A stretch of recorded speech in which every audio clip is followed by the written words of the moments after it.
Hey, welcome back, everybody, to In the Mouth of the Beast Below. I'm anxious to see what happens today. We had some really cool combat last session, um, it's going to be interesting today to see if there's any repercussions from that or anything that happens. Before we dive into all the story and action, I'm going to let everybody introduce themselves, tell a little bit about their characters, and we'll start with the top left. So, Par, tell us a little bit about Cliff and yourself. Hi there, I'm Par. I hope. Am I muted? No, I'm not muted. Okay, good. You're good. All right, so I'm not, I'm not muted. That time has passed. I'm playing Cliff Kruskill, the business extraordinaire, general life coach. Just a bit up here when it comes to things. So that's All right, awesome. Next, we've got Nathan with Fleetfoot Mac. Tell us a little bit about yourself and your character. Hey, what's up? It's me, Nathan Kiss, aka What is Kiss, aka Fleetfoot Mac, the investigator, hot on the trail of one named Stanley Duchovny, newly discovered chemist by ways of fire bombs through kitchen supplies, and slayer of slugs of the sea. You gotta have that alliteration. Happy to be here, and I'm here to make friends and to win. Imagine that. Awesome. Also, definitely go check out at Stace Windu and at Nick Cool on Twitter. They're both super awesome people. Couldn't be here tonight. Nikki, we might get in after the break. But yeah, go check them out. They're awesome people. And then as for myself, I'm Raven. I'm the creative director for the Raven Evermore, which is all the various things that I do, most of which are tabletop related. There's my link tree in chat.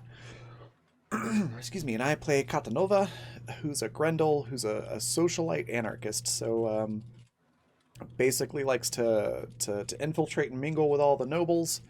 Uh, Take all their fancy rich gifts and then sow the seeds of their own destruction from within. She's a lot of fun to play. Um, and then also quickly going to mention sponsors.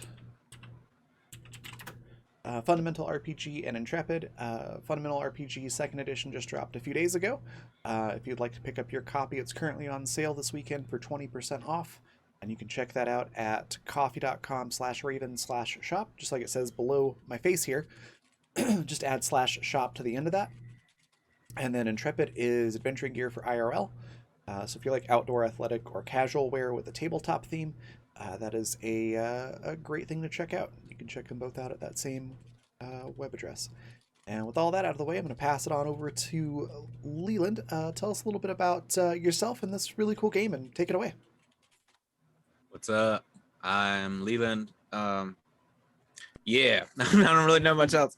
No, I'm just kidding. I'm Leland. I'm a social media consultant slash coordinator slash roaming tabletop RPG nerd and wannabe voice actor, which I'm realizing I have a good enough mic for that, I've heard. So I'm going to try to do that soon now that I have more free time. Anyway.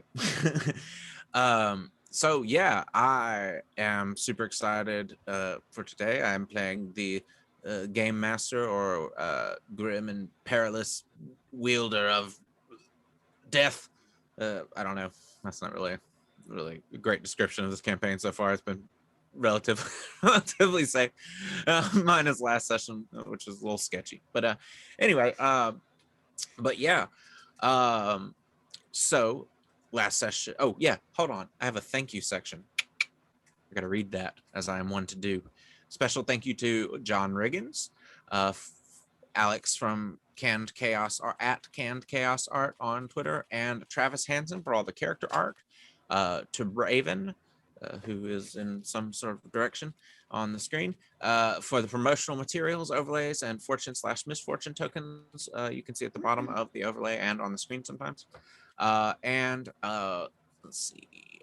And a thank you to Asgar, AZGAAR Asgar's fantasy map generator. Just wanted to spell that out for you because it is awesome. If you are not an artist and you want a world map, and you want that world map to be royalty free, and you also want that world map to have tons of cool little resources on it, and also be saved to your web browser so you can just click them at any time interactively, then go and check that out. That's amazing. That's what a lot of it, pretty much any like kind of any map you see that's going to be like a continent or a piece of land or something, that's like what we'll use. And a thank you to Kevin McLeod, Tabletop Audio, and my good friend Paul Melanson for all of the awesome sounds we will be using. So last session, like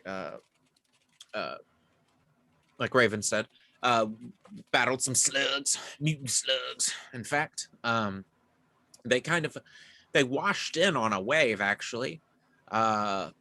Like a massive wave come in and crashed over the boat, and then there just were some slugs crawling up everywhere, which is weird, right? That doesn't sound like a normal thing. But yeah, so the mutant slugs came in while they were just eating dinner, some nice dinner as well.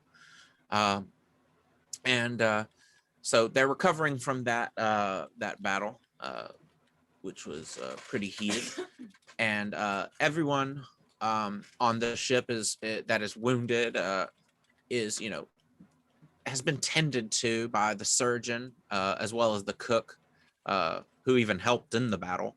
Her name is Lena Fireforge. So Lena, the cook, who took part in the battle as well, is basically helping bandage everyone up. And once everyone's, just recovered, given some water or coffee, whatever they want, or ale or wine, whatever, they're requested to meet up with the captain before heading off to bed, as this happened sort of later in the evening. So I guess it was during dinner time. So again, you enter relatively nice quarters compared to the rest of the ship. Everything's fairly clean. In fact, it seems like the captain's a bit of a neat freak. There are elaborate tapestries that depict like ogre adventurers and epic battles on each side of the room. She has a large wooden chair behind a desk that seems to be neatly sorted with books, candles, and like a mug. There's also like a dagger on the stuck into the desk, and it seems like there are a lot of holes in the desk around that area where the dagger is stuck in. It seems to be kind of like a nervous tick or something, or a bad habit. But anyway, desk is relatively in good shape otherwise. But yeah, and she's sitting there noting something down like in a journal. And right as you all walk in, she's like inking a pen, a feather pen. For risking, she looks to each of you and says, for risking your life to maintain the safety of our ship, I believe we might owe you one. While your labor is crucial for us to survive along this journey, I'd be unable to relinquish you of your duties, but I do have a relatively nice armory over here that you would be allowed to take your pickings from, if things were size appropriate, of course. Not all of it is personal. It's from some of the other gifts from some of the other crewmates as well. And this is where she opens a door that's like at the back of the cabin across from where you entered, and then lights like the lantern that's like kind of rocking back and forth and like hanging from the ceiling. She lights it, and the flickering light reveals, a pretty nice armory. And I believe everybody may have chosen something already before we started the session. Is that correct? Yeah. Okay. If you want to I go know I ahead and did. tell us, want to go ahead and tell us what you grab and describe maybe what it looks like, if you'd like. Sure. I grabbed my character sheet. I just realized. So No but I think problem. Kata walks in and sees a nice suit of sufficiently revealing and yet still protective leather armor. Got it. She's all about the sexy clothing, I guess. Given what she does. It's very tight fitting. Yeah, she's got the whole femme fatale thing going on. She's got to seduce the nobles in order to stab them in the back, so to speak. So yeah, I think she finds that and swaps out her current garb for some nice form-fitting leather armor. Yeah, excellent. And everybody's allowed to, like, if they need to use it as a changing room or anything, shut the door and change in there and stuff. Uh, what did anyone else have in mind? What they want to go ahead and grab from the room? Absolutely. My friend, if Cliff is going to wear armor, it has to look good. It has to inspire, a bit of awe. So I think what he picks up is, have you seen Once Upon a Time? Yes. We all remember Continue. we all remember Prince Charming's outfit he wore in all the flashbacks. He's got quite a nice looking leather jacket sort of thing. I don't really call it anything else. Yeah, And it's I a think armored leather jacket, basically. would fit just perfectly, just fantastically on Cliff, and make the look even better. Yeah, it used to be her. It used to be the captain's armor, so you notice the zipper's on the left side instead of the right. I'm just kidding. But it fits. Amateurs. It fits perfectly. Being, she's Somehow. she's a ogre as well, so she's actually a little bigger than you, if I recall correctly. I have no idea. But yeah, I think she's a little taller and more muscular, so it fits. And what did Fleetfoot grab? As everyone's kind of browsing through the selection that the captains offered us, Fleetfoot kind of looks over to the side and then at first it's kind of like, nah, there's really nothing there for him. But I think the captain and maybe Daisy and our squire Flippa, you know, he convinced him to go back and check things out. So he tries on like one set of hide armor, and they're like, mm-mm. And then he goes back and tries out like a nice kind of leather, super leather, like Assassin's Creed, and like, mm-mm. And then he goes back and he tries on a nice sort of splint mail with like a half helm sort of thing with like an angel wing off to like the left side, and like, mm-mm. And he comes back out with like his jacket off, and they're like, mm-hmm. There's nothing that Fleetfoot Mac. Well, if he wants any, if you look through the weapons later and you decide you want one, you've basically got like a I forget what the word is, but yeah, you've got one, like a freebie. No, that's perfect. And okay, let's see. All right. Sorry, I lost place on my notes, and my memory is not as good as it used to be. All right, before the group leaves, the captain has a brief conversation with Flippa, asking her to reassign from the cargo area to the fishing, to the rear of the ship where Cliff is at, doing the fishing. And being Flippa, Flippa doesn't really ask questions, sort of takes the orders from the higher ranking person, and then but definitely but Flippa looks over to Fleetfoot and sort of gives like this like suspicious wink to him. Like, and then mentions to him later, I don't want to play someone else's character too much, but she mentions to you later how she finds it suspicious that without explanation she's moved from the cargo room just after she may have stumbled upon a hidden compartment. But yeah, so after you're all suited up, and in some cases literally in the captain's quarters, you're all sort of ushered out onto the deck as the captain says that she's ready for bed at this point.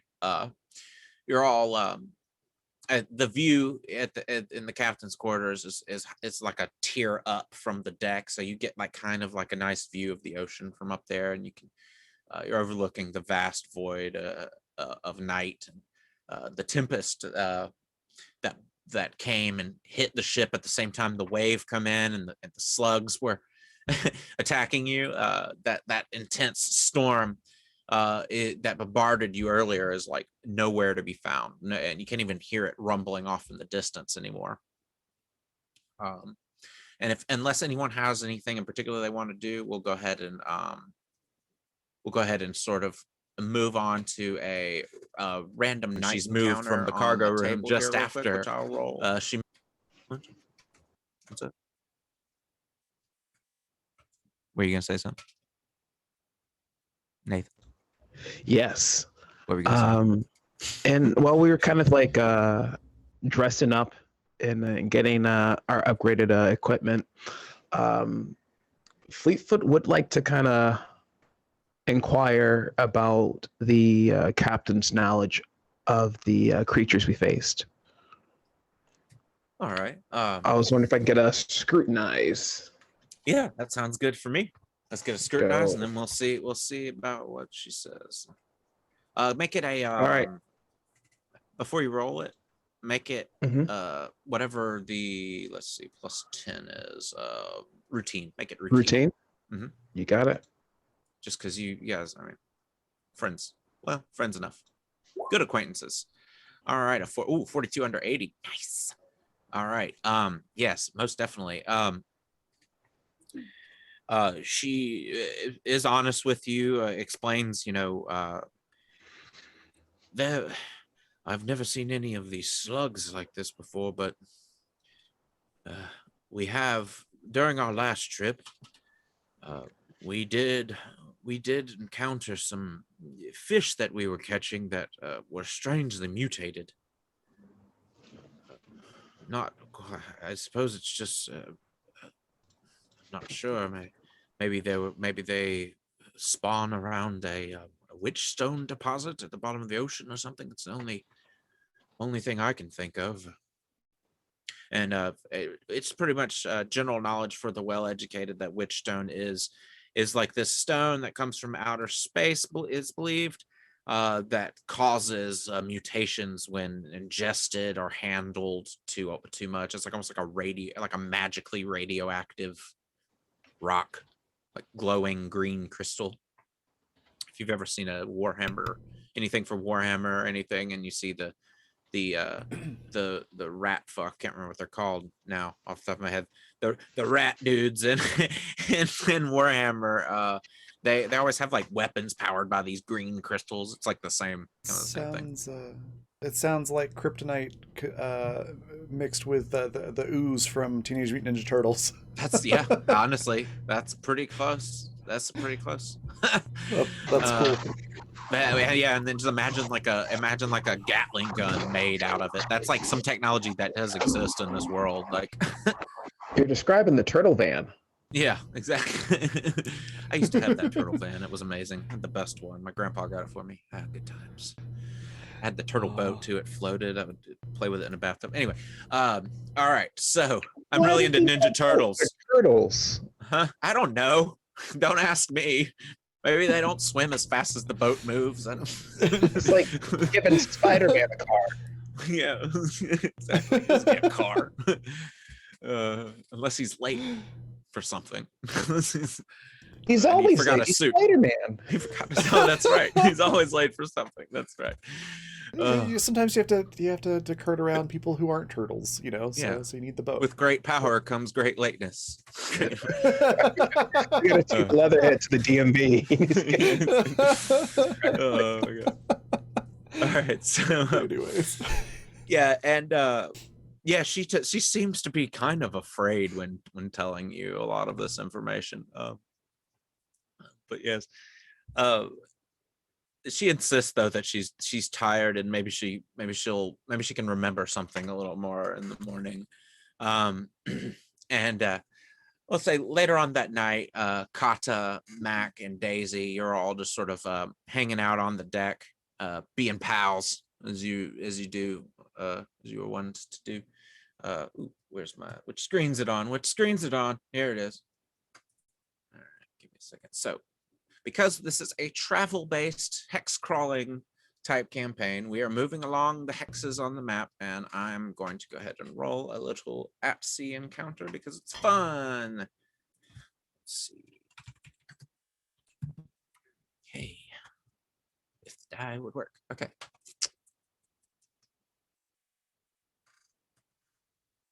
Well, okay. For a split second, all three of you can see just something. It looks like pretty far out from the ship, and so you all move further up to the bow, like right up to the edge. And you look closely, and you see this obelisk jutting out of the sea, about 40 feet in the air. It's almost composed of shadow.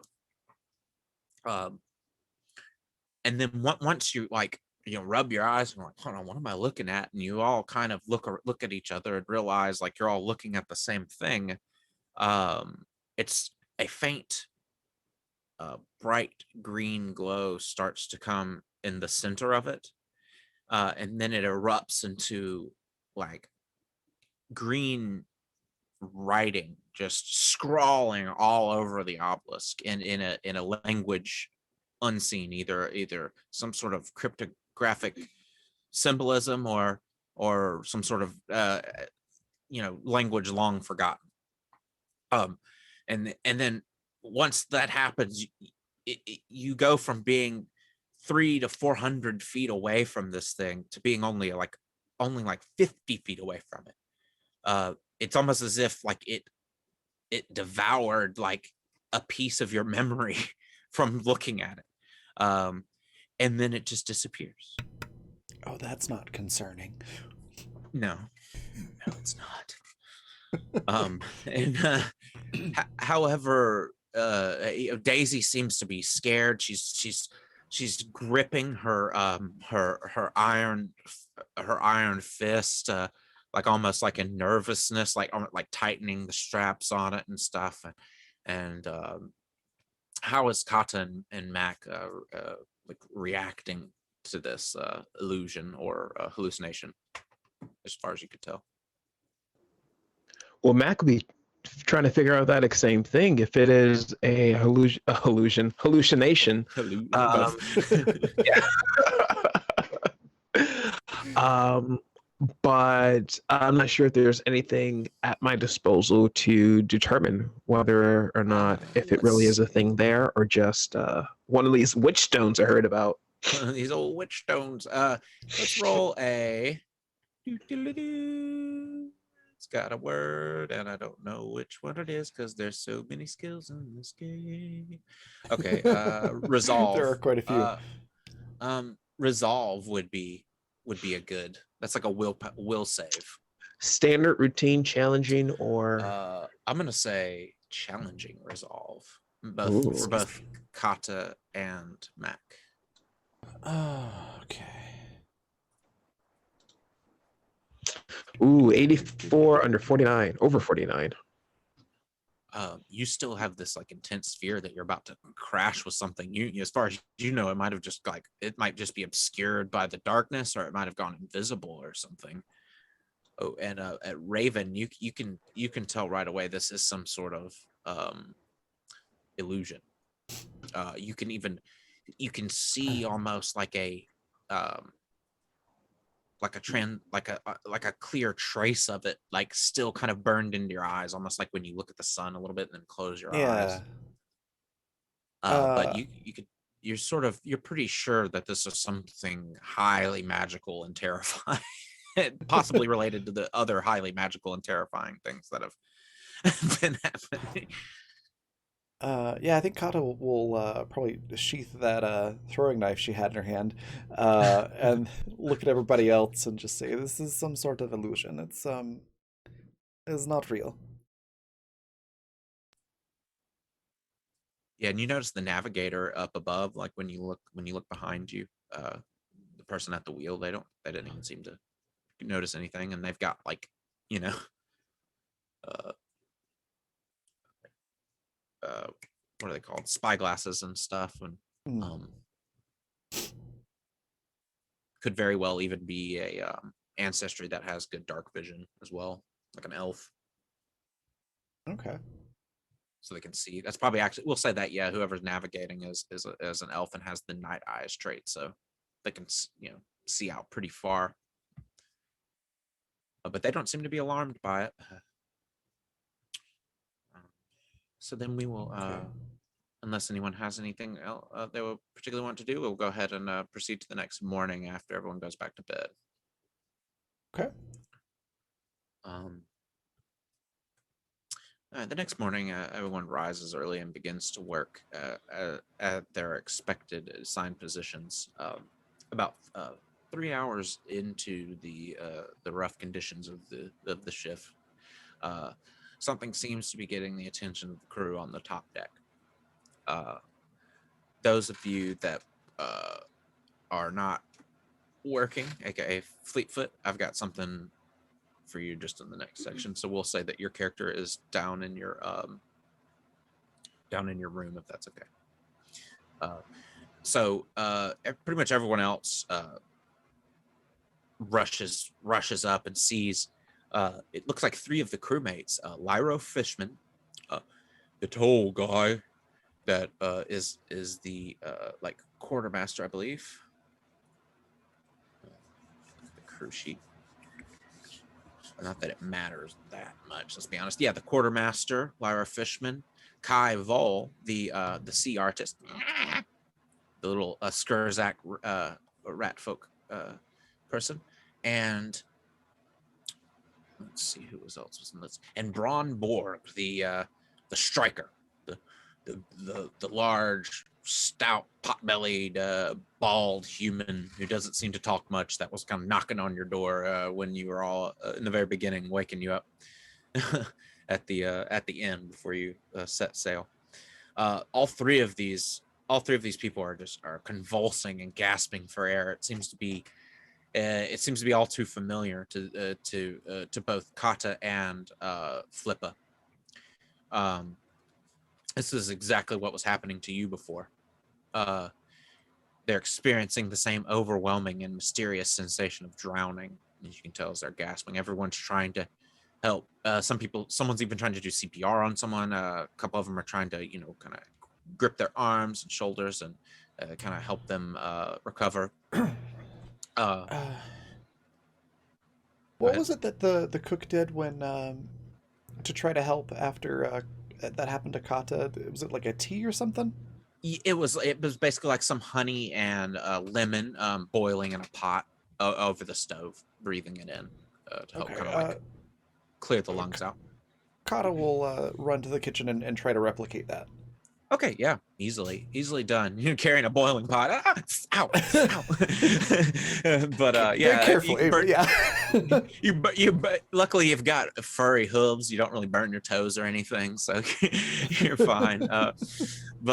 Yeah, so yeah, after you come back after a couple minutes, and it seems that two of them have recovered, while Braun Borg um, is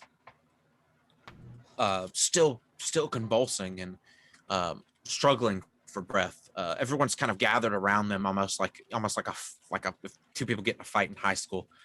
Yeah. It's just like, oh, not really doing anything, but just watching, you know what I mean? Because they don't really know. They're like waiting for the surgeon to come up there because she was like in the middle of tending to someone else. This whole chaos situation. It's just like scene after scene of just people panicking. And then all of a sudden, Brondborg falls limp. And without any time available to go and assess whether or not he's alive or dead,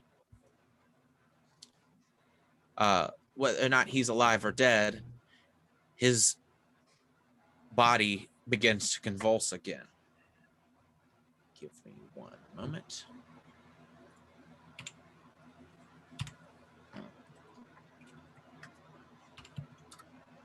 Oh, that didn't work. That's the wrong chat. I sent a roll D100 command in our Zoom chat for those at home, and that's not how that works.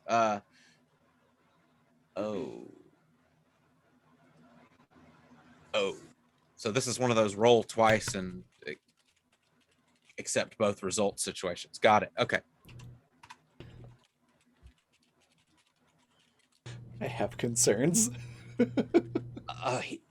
He wakes up and he seems to be in a great mood.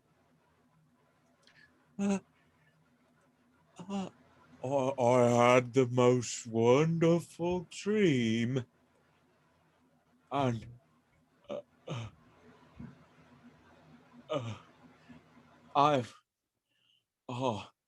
what's happening?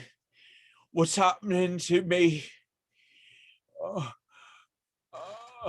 And then you see he starts to like rack back and forth in intense pain, and his arms twist and wither. Both of his arms wither and fall off and turn to dust.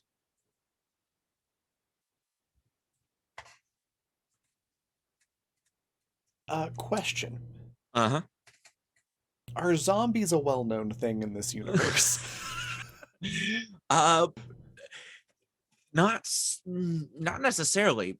Braun Borg seems to be in a perfectly normal demeanor for someone that's alive, with the exception of the intense smile on his face and the overwhelming happiness. He seems to actually not even care that his arms just shriveled up and withered away into dust. He's not even paying any attention to it. He's just like, what? Oh, sorry. He's got a deep voice now. Oh, what a wonderful dream it all is. Oh, let's get back to work. I'm fine. Your arms are done fell off. They turned to dust. Oh, what? Oh, that'll. Oh, I'm sure I'll be fine. I'll find use just yet. Oh. And everyone is just like completely in shock. Meanwhile, Fleetfoot, you're down there sitting in your and why do I always forget the word? Rattan chair. I'm sitting in a rattan chair. I brought it. I brought it from home. It's a bamboo rattan chair. That's exactly it. That's the chair. You're sitting in that chair instead of a thing I can't remember the name of. What's the fucking thing made out of net that hangs between the trees? You like hammock. Thank you. You're laying in your hammock. Spider-Man bunk bed. Spider-Man bunk bed. Yeah, you're in your Spider-Man bunk bed. I don't know. I imagine investigators take notes of things, right? You take notes of stuff All the time, constantly. Yeah, you're taking some notes, and you drop your pencil, and or writing utensil, your pen, and you go down to pick it up, and you notice there's like a loose board kind of right around where you drop it, and it actually seems to be kind of wedged in between it. And when you go to get it out, it actually moves the board aside, and you see a glass jar the top of a glass jar inside of it. Top of a glass jar. Mm-hmm. Pull that out. Look at Yeah, it. let's pull that baby out. All right, you pull it out, and it is filled with high quality smoking herb, and a corncob pipe is tied to it with a piece of twine. When you open it, it seems to be rather fresh and high quality too. It must be a previous passenger's forgotten stash. It would be an utter shame for this to go to waste. Of course. Of course it would. Okay. And underneath that, even, you find something else. What's that? You find an old journal, much like the one you were writing in, just a plain Go journal. back to the weed I found. Let's talk about It's real good. Yeah, it's just real good. We'll talk about, I'll send you a private message about that. Maybe some imagery for your imagination's sake. Fleetfoot grabs a pinch of the herb, puts it in his own. He rolls his own little enjoyment, and starts to peruse through the journal. If it's anything that immediately becomes a little bit too personal, he will respect the person who was not present and put it back in its position. But if it's something that just kind of speaks to me, then it speaks to you in an evil chanting, and not quite literally, but you realize you've picked up some sort of elaborate piece of cryptography. It looks a lot like the inscriptions on that obelisk you saw just the night before. If you would like, you could make an education roll and spend some of your day studying it to try and decipher. I would love to. Okay. All right. So let's say, go ahead and make just a standard education roll, like a standard education roll, and a couple hours of your time. All right. Click that standard. Beep boop. Beep boop beep. Click this baby right here. Bum bum bum bum bum. 4 under What do we 48. get? Okay. Yeah. Ooh, That's ridiculously good. goodness. You beat it by 44. This herb is wonderful. Yes, it is very inspiring. Is this Adderall? Oh, that's so funny. Oh, I love it. Yes, it seems to help you really like understand exactly where this person was coming from, I guess. But this is, once you've deciphered it, you seem to only be able to decipher the first section of it. It's got like art separating it into 3 sections. Art of very terrible art of drowned bodies.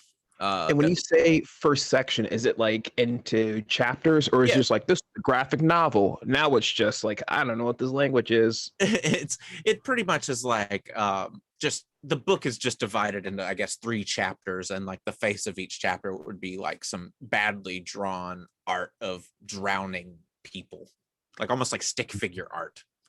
Stick figure drowning? Yes. It's so bad. Like, it's ridiculously bad. Yeah, exactly. There's no telling who had this book before. Me in middle school. Middle school, yeah, exactly. Yeah, me too. I mean, that was really, really edgy. Anyway, I listened to Disturbed. No fear. So this seems to be the manifesto of someone gone mad. Someone hell's bent on some exact quotes from here: flooding the earth and drowning those that thrive on the surface. The ones that are the blight on the world will be drowned and reborn. They will then hear the sounds that come from the mouth of the beast below and listen to their every command. Hail Leviathan, the Lord of the depths. Seems as if one of their those 3 men that you found dead, which you knew this is one of their old rooms, the 3 men that were dead in the inn, the very beginning. Mm-hmm. This was where one of them were sleeping. In this, did they have area. names, by the way? If not, that's fine. Just for my own notes. I did not come up with names for them, but cool. I can. Not needed. All right, 3 nameless dead guys that one of them may have been a cultist. That's what you could write down. But yeah, it seems as if something this may have come with them. And you can tell you've got a nose for the quality of a good stash jar, and this couldn't have been here too long. And the book doesn't look like covered in dust or dirt or anything. So Just covered in weed. yeah, exactly, ash.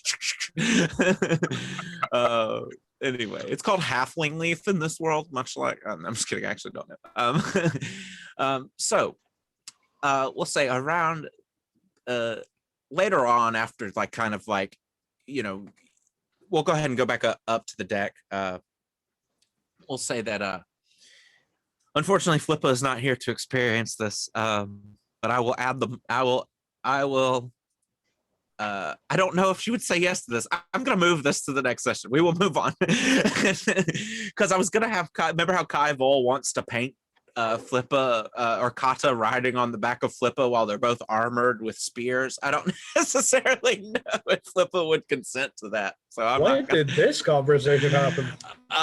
Well, okay. Kai Vol told Fleetfoot Mac a couple of sessions ago that if he gave him information, that he would give him information if he went and asked Flippa and Kata to pose for the subjects of a painting, which he failed to do. Oh, yeah, so yeah. so it's gonna be fun when that happens. But I really know this is like super meta conversation, but I really would like to save this till next. Oh no, meta conversations are fine. And for the record, Fleetfoot did not ask them because he would have felt weird about asking his new compatriots, especially if it's like, hey, this other person I just met wanted to know if he could paint you. Yeah, exactly. Second, Fleetfoot totally read that diary entry about drowning the land as if it was poetry. Okay, got it. Has been trying to find like the rhythm and cadence that makes it make sense. 3, Fleetfoot will share this information with Flippa, since he is now considering taking Flippa on as like a protege or like an assistant investigator, since they definitely proved themselves in the fight against the sea slugs. But I could hold that interaction until next session. Of course. I love the idea of a squire going from someone else's assistant to someone else's assistant, like right afterwards. Oprah didn't start her career until she was... Yeah. Anyway. All right. So let's see about what time it is. About 8. Yeah, this is going to be kind of a shorter session, I think. So we'll go ahead and do a mid-session break now, if that's okay. Sure. Yeah, we will take a break for about 15 minutes. So go grab drinks, snacks, stretch your legs, all that good stuff, and then be right back in 15 minutes, and we'll have the second half of our show. Be right back.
are back.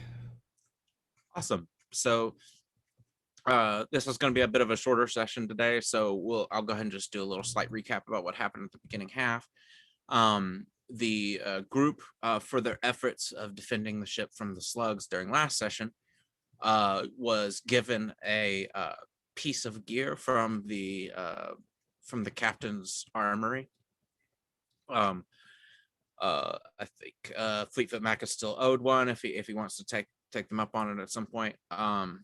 But other than that, and the two missing players, I definitely need to remember to give them one as well. But so we moved on from there, and Flippa, specifically, though her player is not here, her character was reassigned to be on fishing duty with Cliff towards the whatever the butt of the ship is called. I don't know ship words again. I haven't learned them, and I'm not gonna.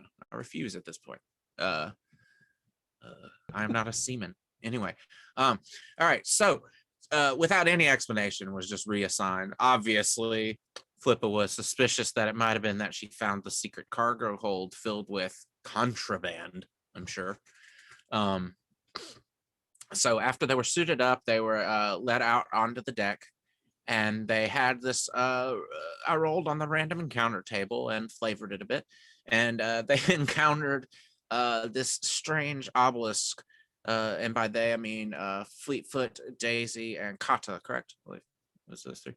Encountered a strange obelisk, and it was made out of shadow. It was jutting out of the ocean, many stories up, and a small green light erupted in between it, and all of these strange inscriptions covered the thing. And then it just it went from 500 feet away to 10 feet away, and then disappeared, and managed to rattle both Daisy and Fleetfoot quite significantly, whereas Kata saw through it as some sort of magical illusion. The next morning, after they managed to get to bed, because that was like kind of like a late night get some fresh air encounter. And the next morning, everyone rose and began their duties in their assigned positions. And about 3 hours into the shift is when the quartermaster, the ship's artist, and the ship's striker, Lyro Fishman, Kaival, and Braun Borg, two humans and a Skurzak, all fell over and began convulsing, gasping for air. It was much like what happened to Flippa and Kata, I believe, a couple of sessions ago. It could have been last session. I don't remember. I think it was a couple of sessions. Anyway, and it was this overwhelming sensation of drowning. There was much more to it than that, as they experienced with this deep sound that sort of rattled their core. With the exception of Braun Borg, who ever since then has seemingly just been in this mood of pure ecstasy, completely disregarding the fact that both of his arms withered up and turned to dust. So he just doesn't seem to actually even be that concerned about it. Speaking of which, everyone but Fleetfoot Mac, please add 2 corruption retroactively to your character for seeing that, because Fleetfoot Mac was down in his quarters. But then Fleetfoot Mac's going to get 2 corruption also for reading a crazy manifesto. So, I was high at the time, so I don't think that should stick. all right. We'll I'm kidding. I don't think it should stick. No, it sticks. It's unfortunate. It's like glue at this point. These words, they stick in your mind even after the buzz clears. Oh yeah, and he did find some smoking herb and a corncob pipe. Well, okay, I don't know why I did that for corncob. It was an actual corncob pipe. But then and a book filled with elaborate cryptography that mentioned something about flooding the earth and drowning surface dwellers, and We live in a society. Yeah, it said that somewhere. It was like etched into the side, and the S's looked like the S's from Slayer, like scratched in. Lightning bolts. Anyway, and so anyway, it said something like "Hail Leviathan, the Lord of the Depths," that whole thing. And then we had this meta discussion about how I was going to include this cool scene that I kind of basically ruined for anyone watching, but hey, it'll be here next week. And, and then we went to break. So here we are. Flippa and Cliff, you're both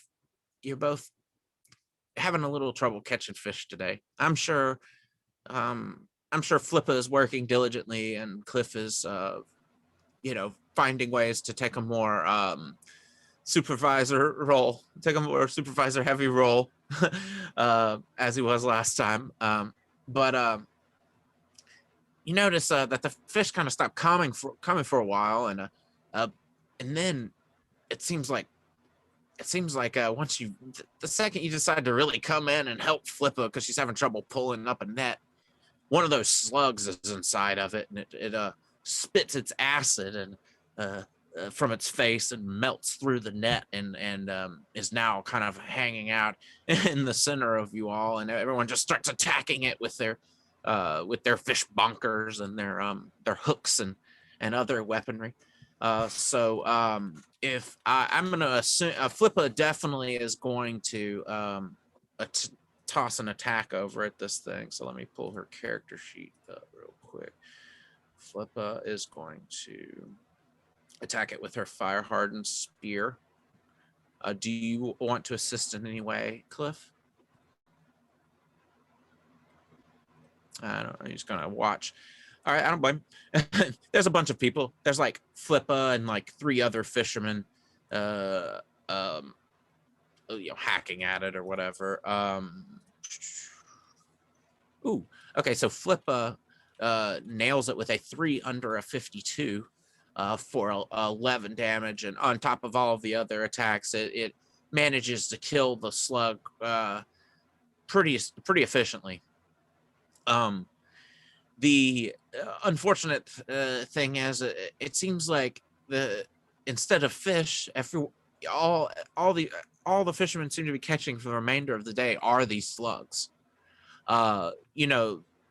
They've gone through a ton of nets and are starting to use spears and harpoons to fish with now. And it just seemed to be pulling up nothing but slugs or fish that seem to have their scales and flesh melted off of them. So it seems as if those parasites have just filled the waters, the same ones that you battled the day before. That happens kind of around midday, and so nightfall rolls around again. So this is the next night. So this is our second night of this session, speeding up the pace a little bit from the way we've been previously doing it. But as the night rolls around, it becomes late enough for bed, and everyone makes their way to their cabins. It was a relatively eventful day, even in comparison to the day before. And the dreaded feeling that this trip can only get worse is definitely still weighing heavily on everyone's minds, even as you drift off into sleep. The next morning, you all rise with that restless feeling that never seemed to have left, no matter how mild your dreams may have been this time, no matter how comfortable your blankets, no matter how good your pipe smoke. And the next morning for breakfast, you're all kind of invited to dine kind of in the same area that you were dining in yesterday, when we got into combat. And you're invited to dine with Lyro Fishman, the quartermaster. He is the tall, skinny, relatively deep-voiced, pale-skinned, balding actually, with a ponytail.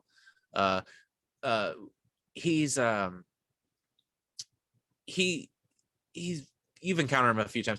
He invites you all to breakfast, kind of just to get to know everyone a little better. You're all having eggs and fish, a seaweed salad, and some bread that's being served with a breakfast mead or any other drink you would have, but that's kind of what it's being served with. Kind of strangely, the food does taste a bit off. It's got this sort of like some in some cases like it tastes a bit too old, too bitter. Even Cliff's spice blend isn't quite doing its job to maintain deliciousness here. It's saving it a bit, but it definitely does something. The food is not quite as delicious as it was just yesterday. During some of the topics of conversation that occur here, again, I just trying to run a little bit of a shorter session today. So whereas I'll just kind of sort of gloss over some of the topics of conversation here, whereas I normally would just role play it out. But plus we're down a couple people feel a little tired. So anyway, the topics of conversation include kind of what you all do for a living, which we all know, Kata doesn't do really anything describable. Just mooches off people, I guess.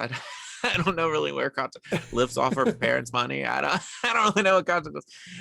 Fleetfoot's, a prominent investigator, well known in Silo, and I'm sure during this conversation, Cliff tries to sell Lyro something and probably succeeds. You're all asked if you've ever gone on any sort of long sea journeys before. I'm assuming that's a no for everyone, or am I incorrect? Has any of your characters ever been on a sea journey before? I imagine Kata probably has on like a very nice fancy ship. Or like a vacation? Yeah. Yeah. And I think Kata would describe herself as like a community and event coordinator. Gotcha. Okay, that works. I was just mainly joking when describing what she does anyway. Yeah. Got you. Okay. Party planner. Party planner. Yeah. I'm sure that's actually a hard job, but still. Anyway, and what about Fleetfoot or Cliff? Have either of you been on any sort of at sea journeys before? Fleetfoot's definitely travel, but nothing at this length. Gotcha. Yeah. Most of his dealings have been on this landmass and Up the probably coast or over to the probably over to the side, but whew, yeah, no. Yeah. Got you. What about Cliff? Has he been mostly a resident of the old continent that we started on? No, I have not been on any sea journeys, but trust me, if I wanted to, I could have far before this point. Yeah, definitely. You have plenty of people with boats. Anyway, specifically, this is a question to Kata. He confirms with you. I'll actually break in a character for this. You was afflicted by that drowning sensation, wasn't you? yes, I did have that sensation at one point. It was very unnerving. You did you happen to hear that sound? The deep one. Sounded like a large sea creature, yes? Yes, it vibrated my whole my body. It vibrated my bones and down deep into my core. I still almost feel it. Wonder what it is. Maybe there's something big under us. Seems like it could be possible. It certainly does seem dangerous. Well, hopefully we get some more favorable winds and we can outrun this thing if there is something there, because I don't know. I've heard rumor of things that live under the deep causing all sorts of strange events to happen, but not for hundreds of years. Well, it would seem to reason that if we are traveling at a certain speed and have been traveling for several days at such a speed, that It must have an interest in us to keep following like this. Oh, that's unfortunate. Maybe it's just because we're taking this new route. I don't Perhaps know. we are encroaching on its feeding grounds or something of that nature, or there perhaps are more than one? Oh, yes, I don't know. That's if there's more than one, then we definitely don't stand a chance. Yes, we should probably get out of this area as quickly as possible. Yes, I'm gonna bring this up to the captain and a navigator. Maybe we could go off course a bit.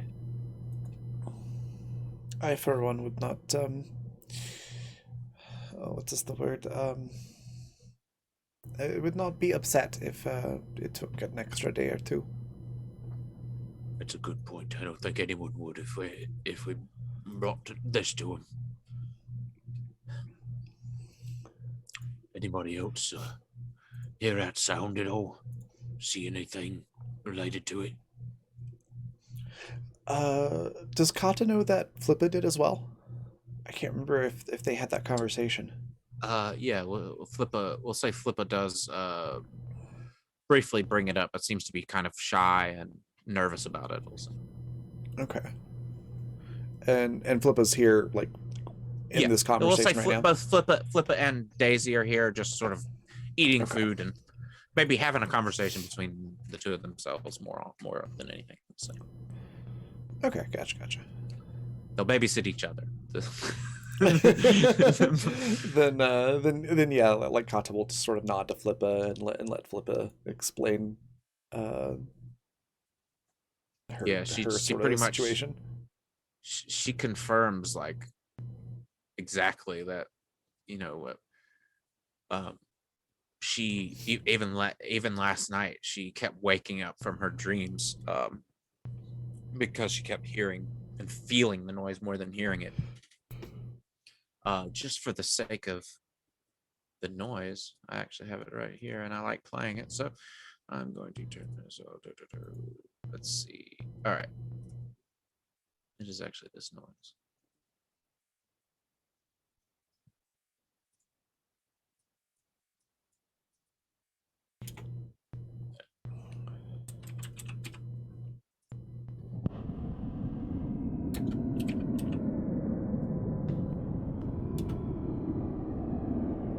And she describes this as essentially just what her entire night felt like, basically.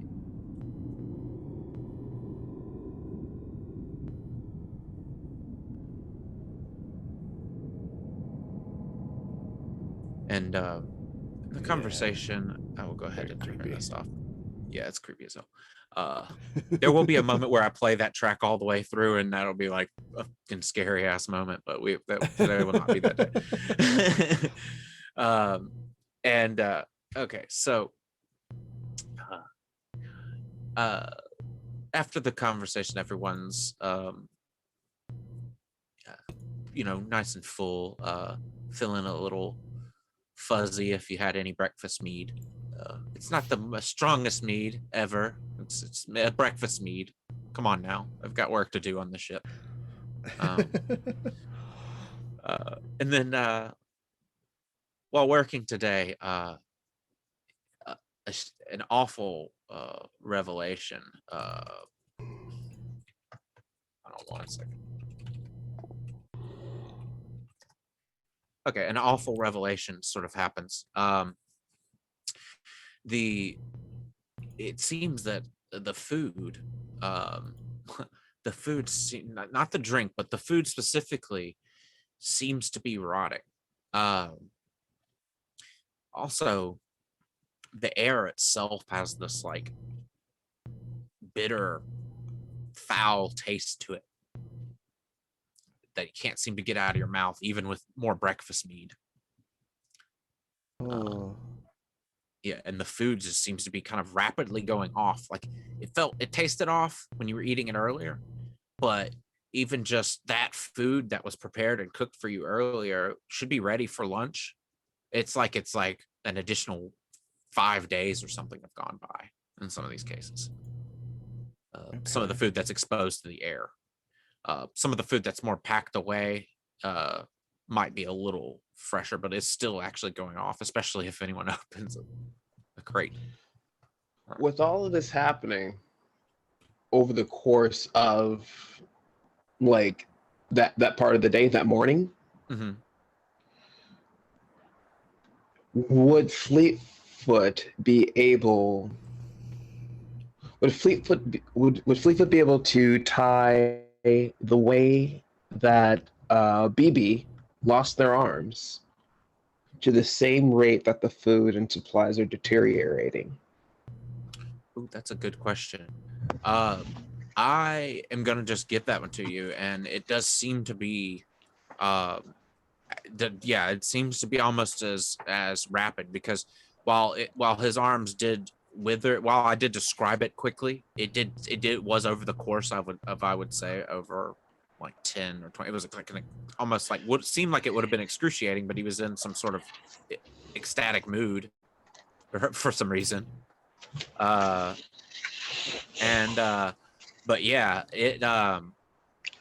it seems to correlate pretty much with the same energy. I wouldn't say energy, but I would say it's a similar rate without saying too much. Oh, okay. Yeah. Yes. I would like to use an ability. Okay. I'm gonna get hella baked. All right. I was already eating a bunch, and I'm not sure if like Katya's cool. Cliff would be offered, but I guess Cliff would be probably like, I want to stay on my toes at all times. I don't do the halfling cabbage, I think Cliff would say. But I want y'all to know that Fleetfoot would definitely share the found trove with y'all. And it's especially before breakfast. And it's kind of like would partake. Yeah. For sure. And I think Katya's talking to Lyra, and Fleetfoot's eating, and it's not good, but you got that kind of back of the mouth munchy, so you gotta just keep filling stuff up with anything you can put your hands on, just chewing and masticating, just to give your body something to do before you get what are we? We live in a society, Why did I eat 50 store brand bought pizza rolls? Why? The Tostitos ones are way better than these. Why do I have 4 glasses of water? What do you mean I got all of them? Okay. Like that. I got an ability where when intoxicated or under the effects of deliriance, make a scrutinize test. If successful, you can ask for the GM to give you an important clue from the investigations. Yes. You may or may not have already thought of overlooked. This benefit cannot be gained more than once per day. Oh, that's amazing. I want to love make that we're using this. Yes, go for it. And don't forget you can use a fortune token to re-roll it if you need. Is there something on the boat that's either giving off or attracting this energy?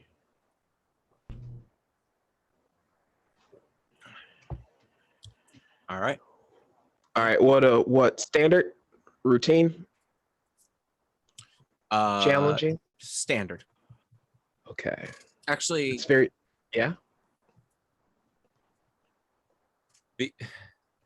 I'm gonna say does anyone else I'm assuming someone else might have. Does anyone else in the group have scrutinized? Because they could assist. Oh, that's a good question. If you have a rank in it. Yeah, I do. Okay, there we go. That's all we need. So. Okay. I also do. You can still keep looking, but yeah, still keep looking. It's in scrutinize is in perception. Okay, so as long as someone else has a rank in it, they can assist you. And so what that does is, let's go ahead and roll your check first, and it'll be, I'm going to make it standard still, but assisting works in a pretty cool way that we'll explain if you fail. Standard is very generous. Yeah. All right, let's see. Yeah. Does it say standard in the ability, or does It says say nothing in the ability. It just Okay, well says then- make it. Yeah. I'm gonna go with standard, Okay. especially because that stash you found's so so clearly so effective when it comes to being astute. Oh, A critical 60. success. 6 under 70. So what would have happened if you failed? You would have Nice. rolled a d10, and you would have been able to take that 10's number and lower it, basically, to try and pass. That's how assisting works. So yeah, a critical success. All right, so even better. So you remember while you were has your character been imbibing on any of the alcohol on the ship as well? Oh no, Fleetfoot doesn't drink. Doesn't drink. Okay, so you've had your own halfling leaf this whole time. You've been enjoying it, wandering around all the various parts of the ship, exploring the craftsmanship, and you just thought that maybe they had some strangely colored candles below deck or something, but there was a faint green glow in the cargo area at one point, right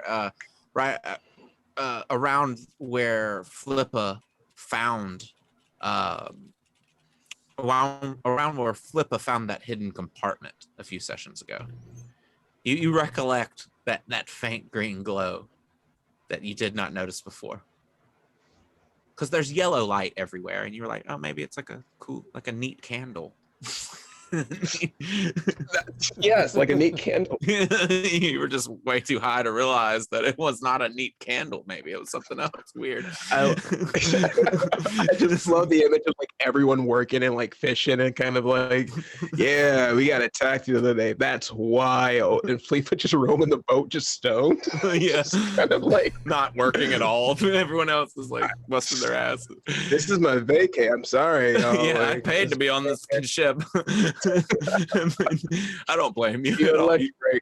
You saved that money for a boat ride, and you're getting that boat ride. There you go.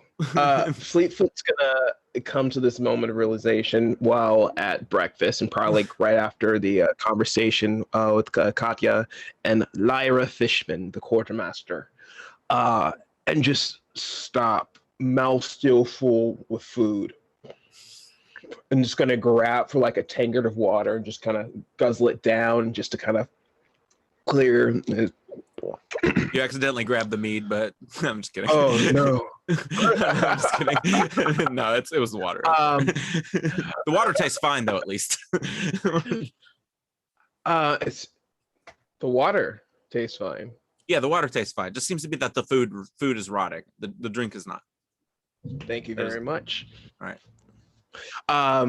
So after divulging the obvious of the supplies and the food, but not the water going stale, and the horrible incident of our 3 shipmates, even more so of BB, Fleetfoot announces, there is a curse on the ship.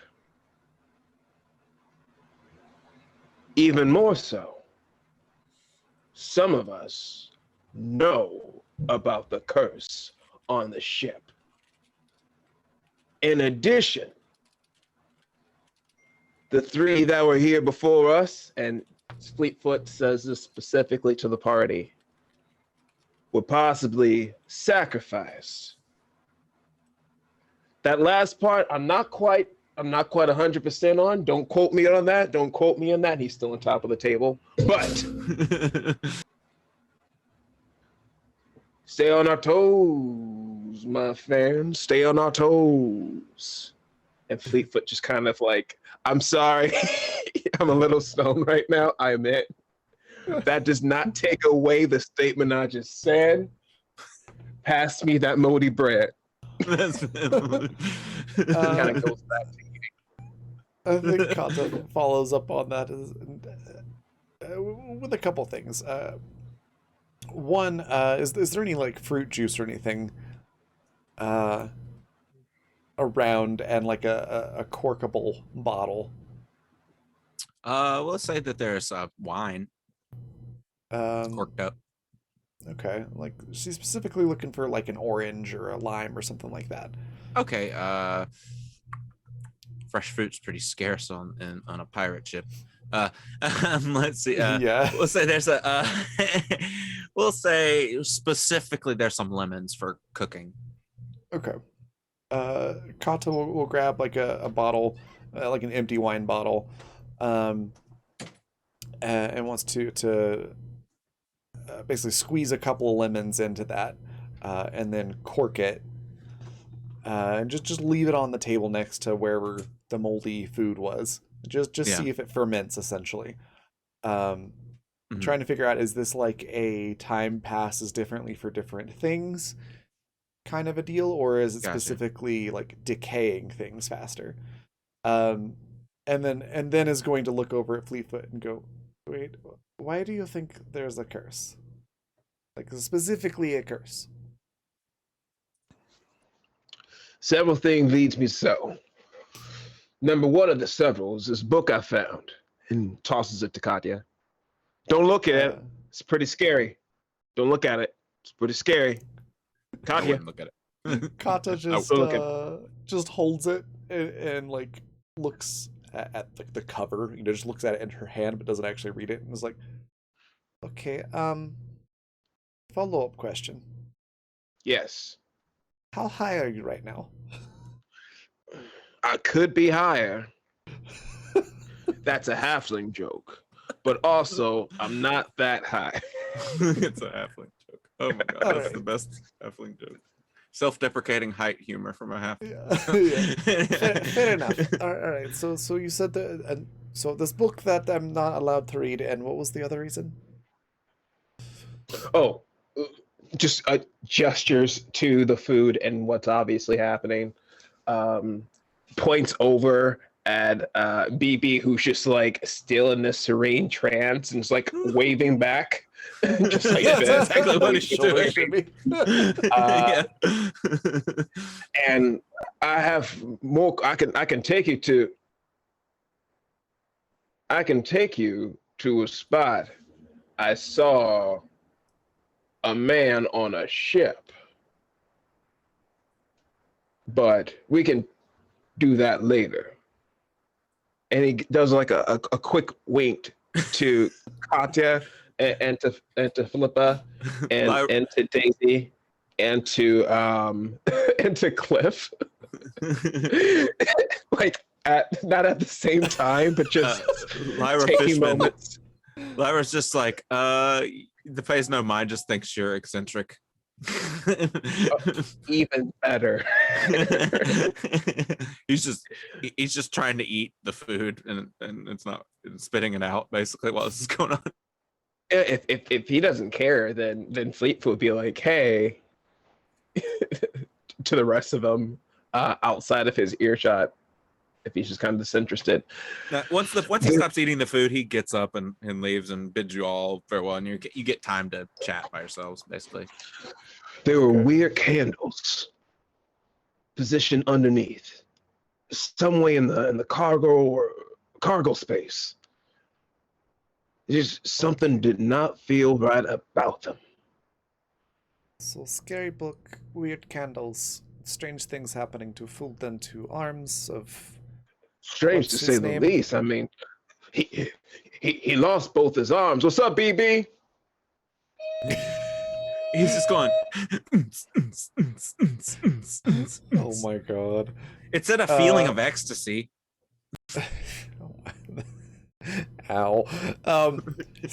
Kata just kind of considers this for a moment and says, perhaps some sort of strange cult on board?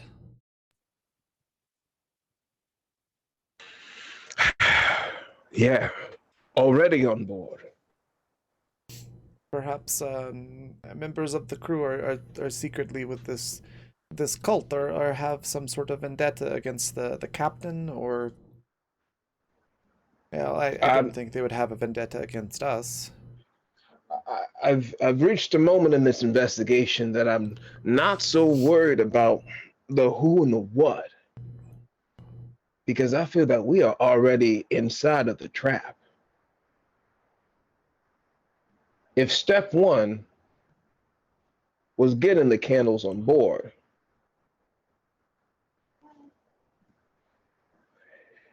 and looking at the map and referring to kind of like how it's set up, we are among like the deepest part of the ocean, right? Yeah, definitely. Yeah, it's starting to get really deep. Yep. We Or are literally you're like in the middle. Yeah, like in the middle of where it's deepest. Yeah. Yeah. we are literally still in the eye of the storm. Are you going to finish that? I love it. Okay. Well, obviously not now.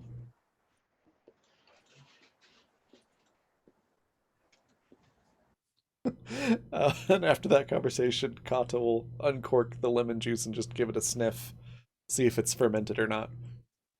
Yeah, it's limoncello now. Tastes Awesome. delicious. It's I She'll, wish. she'll take a sip of it and be like, oh, "This is not bad." And then look to Cliff and go, "Well, if we survive the curse, perhaps this is good business opportunity. Quick fermenting fruit juice." Yeah, this is make 10-minute booze. 10 Yeah. 10-minute. Oh, excellent. So Speed up production times. in the middle, towards the end of this conversation, the Lena Fireforge, the cook, kind of awkwardly walks in and starts like kind of angrily trying to find fresh food to be able to actually prepare. She's managing to find some things, certain foods that take a really long time to sour. Anyway, so just we'll go ahead and move towards this last segment here. As the night approaches, the gallant Gale encounters a ship anchored ahead. We'll say everyone's kind of off duty at this point. You're not working. It's towards the evening, and you're all just we'll say everyone's on deck for this, and we'll say you're having just some light conversation with the captain, as well as Lyra Fishman and Braun Borg, aka BB, is still just skipping around, smiling. And Lelia Nio comes up and mentions that Lyra said you all came up with the idea that perhaps we're in the territory of something dangerous down in the ocean that's causing all this, and if everyone's willing, they are willing to go off track or off path to it'll add 2 days to the journey, but it's just kind of like a let's see if this works sort of thing that they seem to be discussing. And this is right around when the gallant Gale encounters a ship anchored ahead. It's still it's still light out enough. The moon is bright, cloud free, so you kind of got pretty good visibility, at least for the time of day it is. And it seems that Captain Saltblade recognizes the flag of this ship immediately. This seems to be the same ship that left 5 days ahead, a merchant vessel named the Mercy's Plight. This is the same vessel that Stanley Duchovny is believed to have boarded on journey to Reykjavik, just 5 days ahead of this one. The gallant Gale approaches, hailing the merchant vessel multiple times with no response. No one seems to be on deck, and even the sails of the ship aren't moving with the wind. But the sails of the gallant Gale are, but the sails of this ship that's anchored ahead are not. And Just to confirm that their sales are down. Their sales are up, actually. Up, and they're anchored. You can see the anchor kind of coming over the edge of the ship, but the sails are not flapping in the wind at all. It's very strange. It's almost as if it's like a still day, whereas the wind is still blowing and guiding the gallant gale towards it. Gotcha. So like they're not rolled up, is what I'm saying. Yeah, they're not rolled up. Sorry. Gotcha. And after a while, you notice the gallant gale comes to a stop and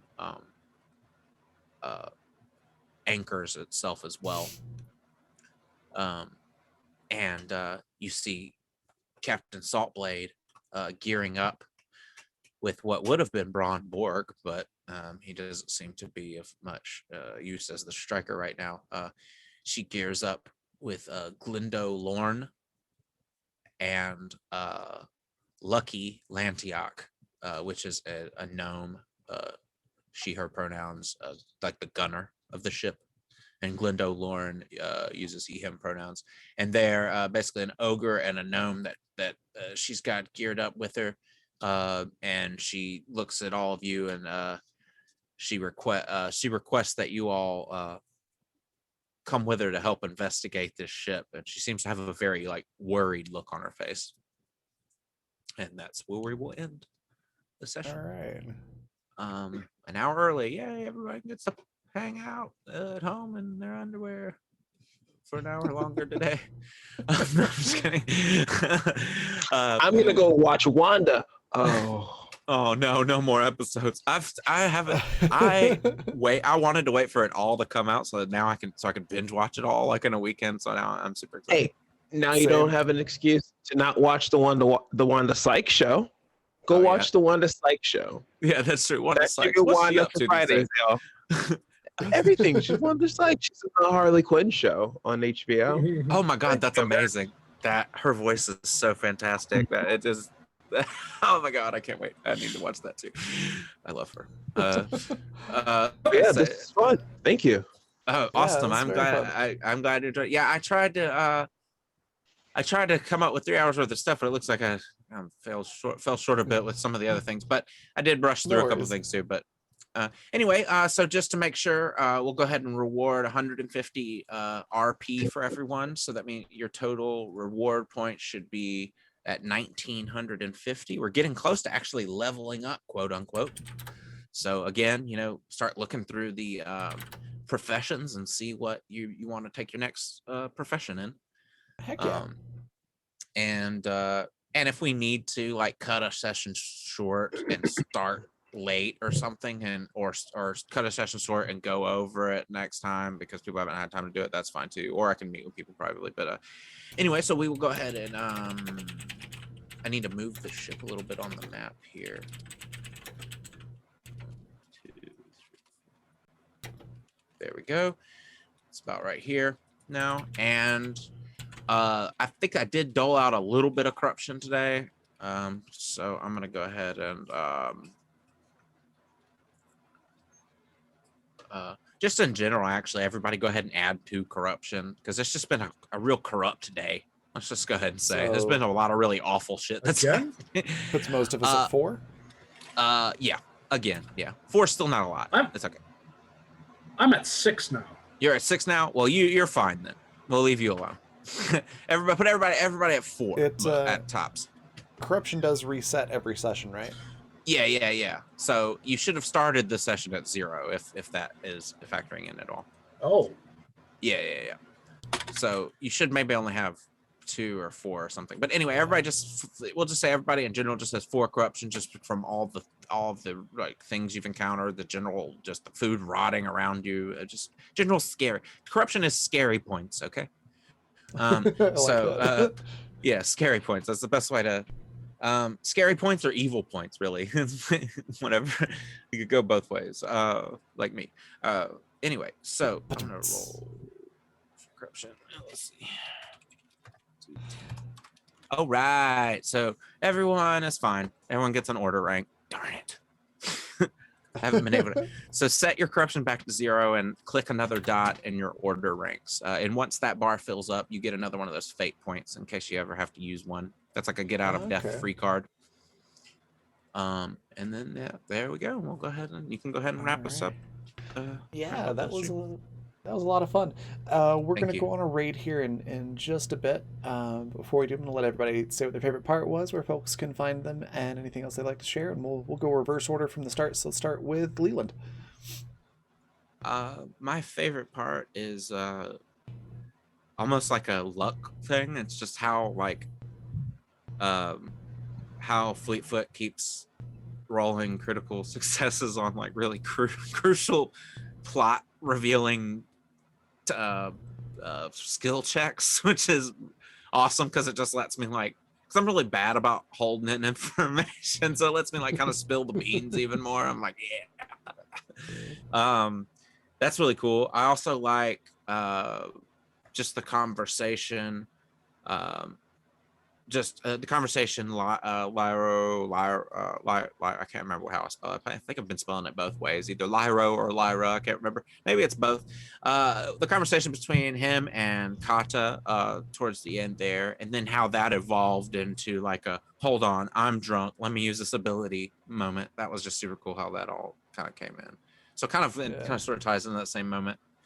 And as always, I like how I like how the random encounters so far that I've rolled have either fit perfectly in with the storyline or have been real easy for me to fit in with the storyline. Because that random encounter was supposed to be just be an obelisk in the middle of the damn ocean, which made zero sense to me. So I was like, let's make it creepy. Yeah, so it's just cool. It's just fun. I just like random. I like hex crawl stuff, and I'm gonna keep doing that. I like every session. I'm gonna keep randomly rolling something sort of minor that maybe doesn't take up a whole bunch of the session, but is just sort of fun to see. Yeah, that's cool. But there's stuff on the list though that are like pods of dolphins that come by. You know, I'll try not to corrupt everything, but pods of dolphins with mutant slugs attached to them. Anyway, yeah, that was brutal. That may have been my own veil there. I just broke. But anyway, all right. So yeah, yeah. Where can Where folks can find me you? next? Oh, you will. I am saying it right here. I will be playing Water next Tuesday on this channel, same time slot, because I haven't played all Yay. season, and I need to play the next 8 sessions for sure. I'm coming in the last half, coach. Put me in, coach. Lyle will Nice. lose his plot armor. Yay! No more plot armor for Lyle. He'll just have to go back to good old fashioned running away from everything like he did. Anyway, that is a Subnautica themed hex crawl even RPG that has actually probably morphed into way more than that now since I haven't played. It's all sorts of crazy stuff happening from what I've gathered from our group chat. There's been so much lore drop. Yeah, this I'm gonna have to season. get an It's been great. update. I'll get you up to speed, but yeah, it's fun. Thank you. I think you're gonna enjoy the new the new happenings in that. Excellent. Yeah, that's very cool. Awesome. I'm gonna skip me, so I go last to do the raid. So we'll hop over to Nathan. What was your favorite part? Where can folks find you, and anything you'd like to share? Hey, what's up? It's me again. My favorite part were all the RP scenes with Katya and with Cliff, and the characters that Leland introduced as well. So thank you for all of that and all the yummy bits and the story and the plots we got to play with and chew up. You can find me on Twitter as What Is Kiss, and that's fun. And you can also hear my voice on a podcast coming out called Dungeons and Slaughterns. It's from a bunch of Australian folk, and it's really great. So go check that out. I need some eye drops, so I'm gonna be back in a bit. But yeah, thanks a lot. This has been great. I feel What he told what he just said reminds me of like if I feel like if because this is the first time I've like actually written a story or something instead of just mostly winged it with GMing, and I feel like if I wrote like a series or something, it would be the first half would be like, what the hell's going on, and then it's finally that one episode where all the plot gets like introduced. So I feel like that was this episode. It's just like, oh, here's some plot. here's actually what's happening. That's funny. I can't remember what that's called. There's a word for that. Yeah, my brain is mush tonight, so I can't Mhm. remember either. But I know what you're Yeah. talking about. And then yeah, next we've got Mr. Parr. What was your favorite part? Where can folks find you? Anything you'd like to share? Finally, the main event arrives. Cliff Crusskill's wrap up. Something about that Fleetfoot Mac fellow has been buzzing, absolutely buzzing the last few days, let me tell you. Seems to be very on point when it comes to interacting with the crew and everything that seemed to happen so far. At Kata, I can't really get a read on as of yet. I'm not sure I ever really will fully, but she seems like my people. And if you didn't understand that, I enjoyed just all of it. Awesome. I enjoyed every part that you contribute as well. Thank you. Invite me next Thursday for Star Wars, this same time slot, and then next Friday for this lovely show again, same time slot. You can find me on Twitter at Mr. Parr4E, and you can find me on Twitch at Mr. Parr. And that's it for me. Wrapped up. Fantastic. All right. So my favorite part, I really enjoyed the illusion thing. That description was really cool. And the watching BB just freak out and then be, it's super trippy, and then randomly lose his arms and still be, super chill running around. That was weird and cool, and I liked it. I'm going to tell you mechanically what happened. I rolled chaos manifestations, which is like a huge thing in this game. And it was like roll twice on the thing, and one of them was ecstasy, and the other one was like arm wilting. So it's like, what? He's just like super happy about this happening. It was pretty funny. That's great. Yeah, that was a lot of fun. But yeah, the whole thing was really neat. I also really enjoyed Fleetfoot High explaining the curse thing. That whole interaction was just a lot of fun. I enjoyed that dialogue. Where you can find me next, I'll be producing Time Travelers tomorrow at noon Mountain Time. That's 2 p.m. Eastern. Right back here, and then I'll be GMing Animus Absentus at 6 p.m. Mountain Time or 8 p.m. Eastern. Right back here again tomorrow as well. And that's it for shows for this week. And then yeah, we're gonna go on a raid. We're gonna go raid Polished Cryptid. Fantastic GM and streamer and everything else.